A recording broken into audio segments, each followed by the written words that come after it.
দেখো বন্ধুরা, ছেলেরা মেয়ে কখন থেকে বলতেছি তুই ঘুমা ঘুমা, ঘুমায় নাই। তো সন্ধ্যা হয়ে গেছে, এখন ও ঘুমায় পড়লো। আর ওদিকে দেখো মেয়ে উঠে পড়ছে। এখন আমি ছেলেকে পড়তে বসাবো, ছেলে ঘুমায় পড়লো। তো ওরে আমি এখন ডাকবো। তো উঠলে ওরে নিয়ে বসবো একটু পড়াতে। আর এই যে দেখো মেয়েরও দুষ্টামি শুরু হয়ে গেছে। মাম্মা, মাম্মা, দাদা উঠে নাই? এ, হাত ঢুকায় কেন? ঢুকাবা না তো।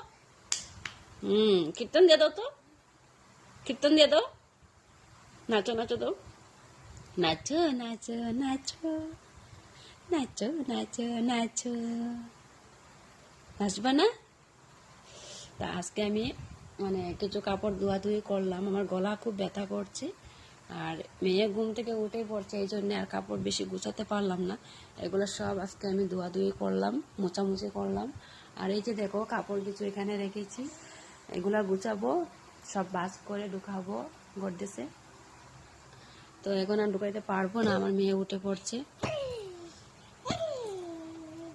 দেখো দুষ্টামি, ওরে নিয়ে এখন বসে থাকতেই লাগবে। ওর পাপা যখন আসবে তখন পাপার কাছে দিয়ে তারপরে কাজে লাগতে হবে আমার। এই যে তোমার হাতে কি হয়েছে মামা? দেখো তো হাতে কি হয়েছে। এই যে দেখো হাতটা কি করছে।